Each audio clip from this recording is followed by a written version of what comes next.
예, 말씀 보도록 하겠습니다.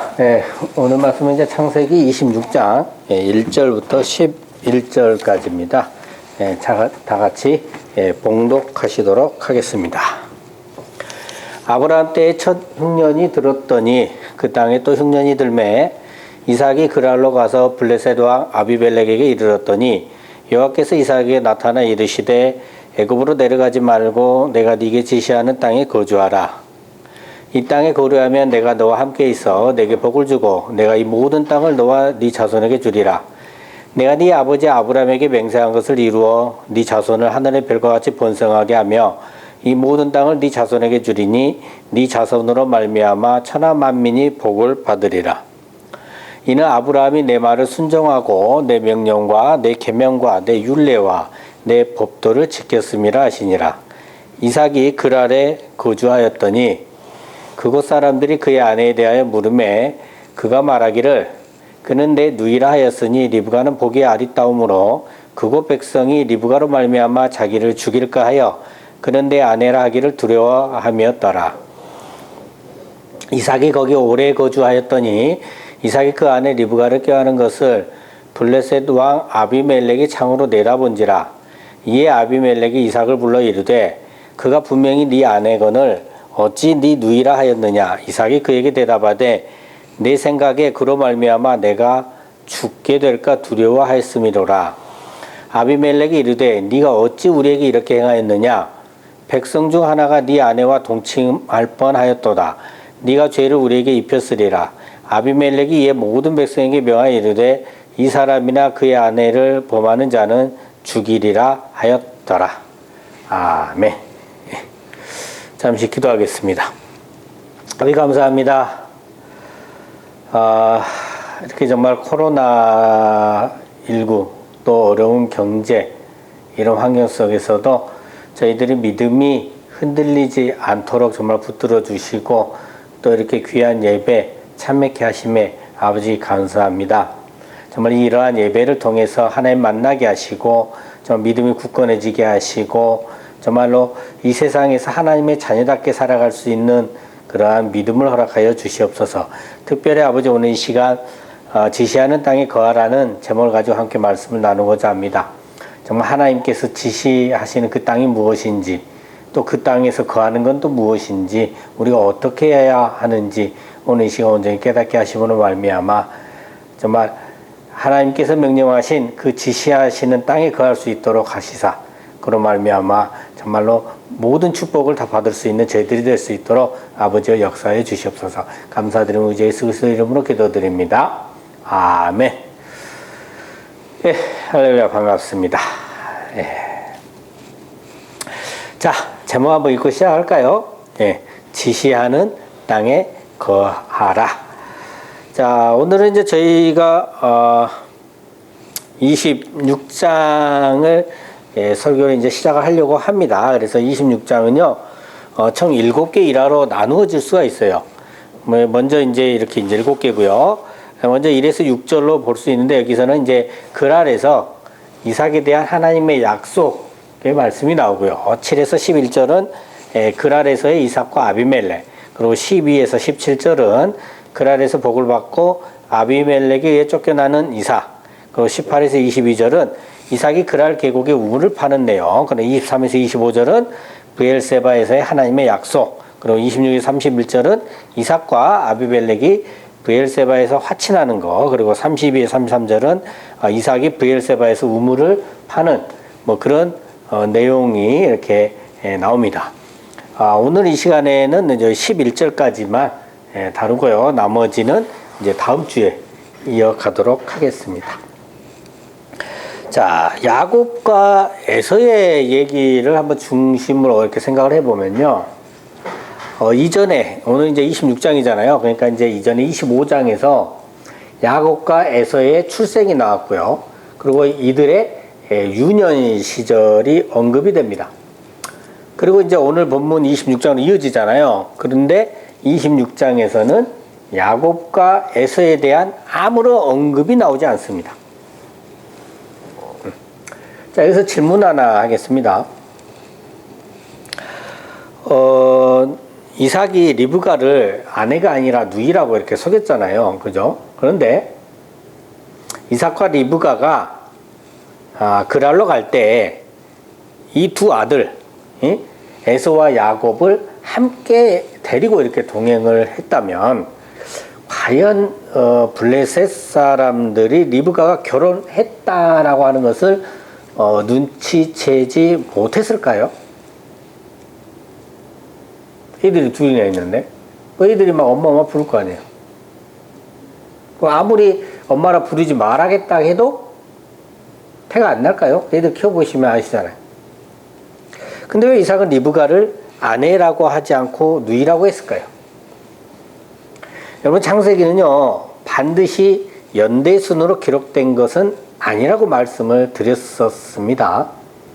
그래서 26장 아마도 에서와 야곱이 태어나기 전의 시기일 것으로 보입니다. 그러니까 에서와 야곱의 태어남, 그리고 에서와 야곱의 장자권 다툼을 먼저 기록하고 나서 지금 26장을 기록한 거예요.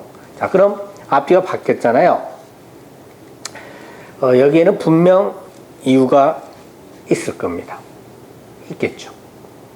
25장에서 에서와 야곱의 태어남, 그리고 에서와 야곱의 장자권 다툼 사건을 통해서 우리가 뭘 알 수 있었죠?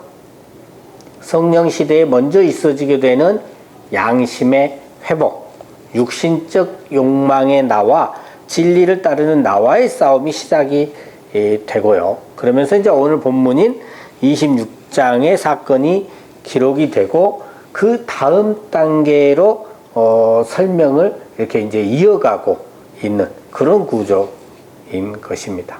그래서 지금 뭔가를 우리에게 설명을 해주고 있고 그 설명에 필요한 순서대로 이제 기록이 되어 있다라는 거죠. 자, 26장의 기능을 보면 첫 번째로는 야곱의 일생과 아브라함의 일생을 연결시킵니다. 이 아브라함에 대한 언급은요, 26장 1절, 3절, 5절, 15절, 18절, 그러니까 1절, 3절, 5절, 15절은 한 번씩 언급되고요. 18절에는 두 번 언급됩니다. 그리고 24절에 두 번 언급됩니다. 그래서 총 몇 번이에요? 8번의 내용이 나옵니다. 그리고 두 번째로 야곱의 시대의 대부분은 이삭의 아들인 야곱과 에서의 그러한 행적으로 다루고 있는데요. 특히 이제 오늘 본문에서는 아까 말씀드렸듯이 야곱과 에서에 대한 언급은 전혀 없고요. 오직 그들의 부모인, 그러니까 이삭과 리브가 그리고 이방인들에 대한 내용만 나옵니다. 그러면서 이제 이삭의 생애와 그의 아버지 아브라함의 생애의 유사점이 굉장히 부각되는 그런 기능을 하고 있는 본문이 되겠습니다. 26장의 내용은 아브라함에게 주어진 땅과 후손과 민족에 대한 축복의 언약들, 그러니까 순종으로 인해 얻게 되는 축복들을 일관되게 말을 해주고 있습니다. 자, 요약을 하면요, 하나님께서 자녀들에게 주시고자 하는 축복이 있고요, 그 축복을 받기 위해서는 우리 안에 있는 육신적 에서와 같은 성향과 진리의 야곱과 같은 성향이 싸워서 진리가 승리를 해야 하고요, 또 순종해야만이 축복을 받을 수 있다는 것을 말해주고 있는 것입니다. 이 순종은 아브라함과 이삭과 야곱, 그러니까 성부 하나님과 성자 예수님과 성령님께서 함께 이루어내시는데요, 바로 그 과정을 설명해 주고 있는 본문이라고 할 수 있습니다. 자, 그래서 오늘 본문은 하나님의 자녀된 우리가 하나님께서 주시고자 하는 축복을 온전히 받아 누리기 위해서는 반드시 알아야 하는 본문이다라고 말할 수가 있습니다. 여러분, 축복 받고 싶으십니까? 그럼 오늘 말씀 잘 새겨 들으시고 그 말씀에 순종으로 화답하시기 바랍니다. 그러면 반드시 축복을 받게 되실 줄 믿습니다. 네, 아멘. 네. 자, 그럼 본문으로 들어가 보겠습니다. 본문 1절과 2절 다 같이 읽겠습니다. 시작. 아브라함 때에 첫 흉년이 들었더니 그 땅에 또 흉년이 들매 이삭이 그랄로 가서 블레셋 왕 아비멜렉에 이르렀더니 여호와께서 이삭에게 나타나 이르시되 애굽으로 내려가지 말고 내가 네게 지시하는 땅에 거주하라. 아브라함 때에 첫 흉년이 들었더니 그 땅에 또 흉년이 들매라고 하죠. 그러니까 아브라함의 때와 이삭의 때를 비교하고 있는데요. 이 비교를 통해서 아브라함의 삶과 이삭의 삶이 굉장히 유사함을 말해줍니다. 자, 먼저 첫 번째 유사한 부분은요. 이삭의 아버지 아브라함 때의 첫 흉년이 됩니다. 그래서 창세기 12장 보면 이때 아브라함은 애굽으로 내려갑니다. 그리고 나서 나중에 아브라함은 창세기 20장 보면 그랄로 내려갑니다. 근데 오늘 본문 이삭의 때에 흉년이 들었는데 이삭은 바로 그랄로 갔고요. 또 여호와께서는 이삭에게 애굽으로 내려가지 말라고 합니다. 아브라함은 흉년 때에 애굽으로 갔고 나중에 또 그랄로 갔는데 이삭은 흉년 때 바로 그랄로 가게 되었고 애굽으로 가지 못하도록 여호와께서 막으셨습니다. 아브라함의 두 번의 과정이 이삭에게 있어서는 한 번에 이루어진 것이죠. 아브라함과 이삭의 두 번째 유사한 부분은 본문 3절과 4절에 나옵니다. 자, 다 같이 읽겠습니다. 시작. 이 땅에 거류하면 내가 너와 함께 있어 네게 복을 주고 내가 이 모든 땅을 너와 네 자손에게 주리라. 내가 네 아버지 아브라함에게 맹세한 것을 이루어 네 자손을 하늘의 별과 같이 번성하게 하며 이 모든 땅을 네 자손에게 주리니 네 자손으로 말미암아 천하 만민이 복을 받으리라. 여호와께서 함께 하심으로 복을 받게 되는데 땅을 주시겠다는 축복을 받습니다. 또 자손을 하늘의 별과 같이 많게 번성하게 하시겠다는 축복도 함께 받습니다. 또 네 자손으로 말미암아 천하 만민이 복을 받으리라고 하는데요. 이 말은 예수 그리스도를 통한 온전한 구원을 말해주는 것입니다. 아무튼 이 모든 것을 아브라함도 받았었고 지금 이삭도 그대로 받고 있습니다. 근데 2절과 3절을 보면요. 이러한 축복을 받기 위한 조건이 있습니다. 여호와께서 지시하시는 땅에 거주하라고 명령을 하셨고요. 그 명령대로 지시하신 땅에 거류하면 복을 받게 된다는 겁니다. 순종하면 복을 받게 된다는 거죠. 그럼 행위신앙이 되는 겁니까? 순종함으로 행하면 복, 행하지 않으면 복을 못 받게 되는 것. 이거 행위신앙인가요? 그렇지 않습니다. 하나님의 자녀라면 아버지 되신 하나님의 말씀을 듣게 되고 깨달아짐으로 살아가는 거죠. 그 자체가 이미 복을 받은 자이고 그렇기 때문에 가나안 땅 천국을 소유하게 되는 것이고 구원받은 하나님의 영적 자녀들이 하늘의 별들과 같이 많아지는 축복을 누리는 겁니다. 하나님의 자녀라면 당연히 예수님을 믿고 있기에 하나님의 자녀이냐 아니냐는 정체성의 문제이지 이것은 하고 안 하고의 행위의 문제가 아니라는 겁니다. 하나님의 자녀라면 당연히 예수님을 믿고 있기에 예수 그리스도를 통한 온전한 구원을 그냥 얻게 되는 거죠. 하나님의 자녀가 아니면 순종하는 척은 할 수 있어도 진정한 순종은 할 수 없습니다. 따라는 할 수 있어도 결국 하나님이 아버지가 아니기 때문에 떠나게 됩니다. 저와 여러분은 하나님의 자녀일 줄 믿습니다. 믿어지십니까? 믿어지시면 아멘으로 화답하시고 하나님의 자녀답게 순종하는 삶을 사심으로 이미 복 받은 자로 살아가시기를 예수 그리스도 이름으로 축원합니다. 아멘. 자, 아무튼 축복을 받기 위해선 여호와께서 명령하신 지시하시는 땅에 거주하라는 그 말씀에 순종해서 지시하신 땅에 거류하면 됩니다. 근데 축복의 조건이 이게 다가 아니에요.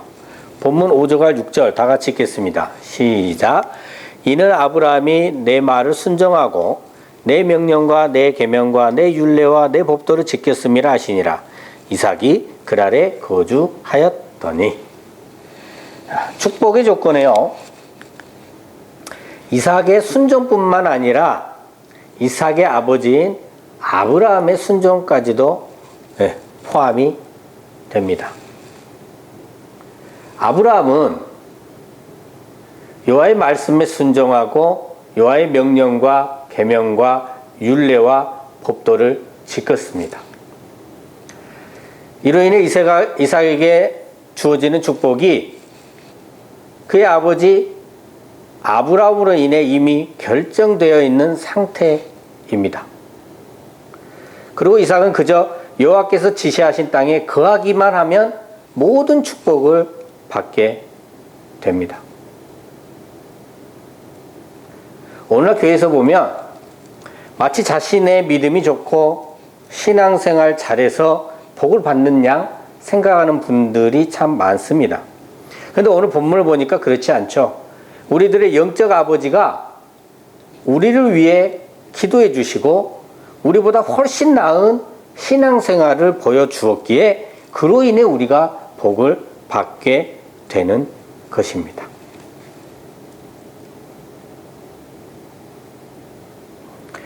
그러니 늘 겸손하게 정말 교만하지 마시고 영적 아버지께 감사하시면서 겸손함으로 신앙생활 이어가시기를 간절히 소망합니다. 자, 여기서 하나 짚고 넘어갈 것이 있습니다. 2절에 보면 여호와께서 내가 네게 지시하는 땅에 거주하라고 이렇게 명하셨잖아요. 아브라함에게는 첫 번째 명령은 12장 1절에서 내가 네게 보여줄 땅으로 가라고 하셨고 마지막 명령은 22장 2절에서 내가 네게 일러준 한 산으로 가라고 하셨습니다. 이것과 유사하게 오늘 본문에서는 이삭에게 내가 네게 지시하는 땅에 거주하라고 합니다. 그 지시하신 땅이 어디일까요? 6절에서 이삭이 그랄에 거주한다고 이렇게 나오죠. 그리고 그 뒤로 이제 이삭이 복을 받는 내용들이 이렇게 전개가 됩니다. 자, 그러면 여호와께서 지시하신 땅이 과연 그랄일까요? 그렇게 볼 수도 있습니다. 문장 구조로 봐도 그랄로 보는 것이 합당해 보입니다. 근데요, 히브리어에서 거주함에 거주하라에 쓰인 단어는 샤칸입니다. 샤칸은 영구적으로 사는 것을 의미합니다. 근데 그랄은 일시적으로 정착한 것이거든요. 또 샤칸은 모세오경의 다른 곳을 보면 창세기 9장 27절, 14장 13절, 16장 12절, 25장 18절, 35장 22절 등에 쓰였는데요. 거의 대부분 장막 안에서 사는 것을 지칭합니다. 또 출애굽기 25장 8절, 29장 45절로 46절, 40장 35절에 보면 특별히 장막에 하나님께서 거하심을 표현할 때 쓰입니다. 장막에 하나님께서 영원히 거하시고 그 장막에서 우리가 영원히 사는 것이죠. 근데 그랄은 이삭과 후손들이 영원히 거주할 것이 아니거든요. 그러면 여호와께서 지시하신 그 땅은 뭐냐? 바로 천국을 상징하는 가나안 땅을 얘기하고 지금 이삭은 가나안 땅에 거주하기 위한 과정 속에 있는 것이고 그 과정 속에서 잠시 그랄에 거주하는 것이죠. 그럼 우리는 어떻게 하나님께서 지시하신 가나안 땅에 거주할 수 있을까요? 오늘날 우리는 가나안 땅에 거하는 것, 천국의 땅에 거하는 것, 그것은 바로 하나님의 자녀로서 살아가는 것입니다. 하나님의 자녀로서 살아가고 있는 그 땅이 바로 하나님께서 지시하신 땅입니다. 하나님의 자녀로서 이 땅에서 살아가심으로 늘 하나님께서 지시하신 땅에 거하시는 저와 여러분 되시길 예수 그리스도 이름으로 축원합니다. 아멘. 자, 이제 아브라함과 이삭의 세 번째 유사한 부분인 본문 7절부터 11절까지 다 같이 읽겠습니다. 시작. 그곳 사람들이 그의 아내에 대하여 물음에 그가 말하기를 그는 내 누이라 했으니 리브가는 보기에 아리따움으로 그곳 백성이 리브가로 말미암아 자기를 죽일까 하여 그는 내 아내라 하기를 두려워함이었더라. 이삭이 거기 오래 거주하였더니 이삭이 그 아내 리브가를 꾀하는 것을 블레셋 왕 아비멜렉이 창으로 내다본지라. 이에 아비멜렉이 이삭을 불러 이르되 그가 분명히 네 아내거늘 어찌 네 누이라 하였느냐. 이삭이 그에게 대답하되 내 생각에 그로 말미암아 내가 죽게 될까 두려워하였음이로라. 아비멜렉이 이르되 네가 어찌 우리에게 이렇게 행하였느냐. 백성 중 하나가 네 아내와 동침할 뻔하였도다. 네가 죄를 우리에게 입혔으리라. 아비멜렉이 이에 모든 백성이 명하여 이르되 이 사람이나 그의 아내를 범하는 자는 죽이리라 하였더라. 아브라함도 보면 아브라함 때 애굽에서 한 번, 아브라함 때 그랄에서 또 한 번, 총 2번씩이나 아내를 누이라고 표현했고요. 오늘 본문에서는 이삭이 그랄에서 자기 아내를 누이라고 합니다. 둘 다 누이는 맞죠? 근데 아내이면서 누이인데 아내는 쏙 빼고 누이라고만 말합니다. 그리고 모두 다 여호와께서 개입하셔서 무사히 아내를 지키고 오히려 물질적인 복도 누리게 되죠. 굉장히 흐름이 유사합니다. 한번 살펴보겠습니다. 창세기 12장에 아브람이 아내 사레를 누이라고 하는 장면인데요. 이유는 아내가 아리따운 여인이고 그로 인해 애굽 사람들이 자신을 죽이고 아내를 빼앗아갈 것이라는 겁니다. 그래서 누이라고 하라. 그리하면 내 목숨이 보존되리라고 합니다. 그래서 아브라함은 실제 세상 왕에게 잠시 사례를 빼앗깁니다. 그러나 여호와의 은혜로 아무 일 없이 무사히 다시 되찾게 됩니다. 또 창세기 20장 보면 이제 아브라함이 되고 사라가 된 다음에도 또 아브라함이 아내를 누이라고 표현을 하며 사라를 잠시 세상 왕에게 빼앗기는 일이 일어납니다. 자신을 세상 사람들이 죽일까봐 그렇게 한 것이죠. 그렇게 또 세상 왕에게 잠시 아내 사라를 빼앗기게 되고 또 여호와의 역사하심을 통해 아무 일 없이 무사히 다시 되찾게 됩니다. 그리고 오늘 본문 보면 이제 이삭이 또 아내 리브가를 누이라고 표현을 합니다. 그러나 여기서는 아내를 세상 왕에게 빼앗기지는 않고요.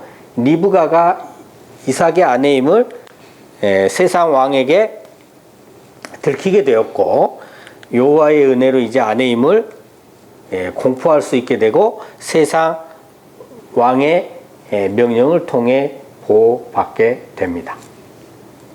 자, 여기서 두 가지를 살펴볼 수 있는데요. 먼저는 이삭의 때가 되어서는 아내를 빼앗기지 않았습니다. 이삭은 예수님을 대표하죠. 예수 그리스도의 은혜가 있어지면 세상에 빼앗기지 않습니다. 그래서 우리에게는 오직 예수 그리스도만이 희망이고 예수님만이 유일한 우리의 신랑이 되시는 겁니다. 자, 또 한 가지 살펴보면요.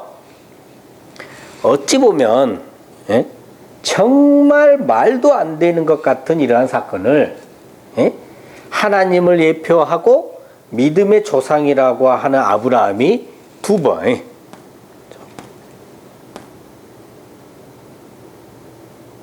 그리고 예수님을 예표하는 이삭이 1번 저지릅니다. 왜일까요? 왜? 이 유사한 세 사건의 공통점을 볼 때 아내가 중요합니까? 누이가 중요합니까?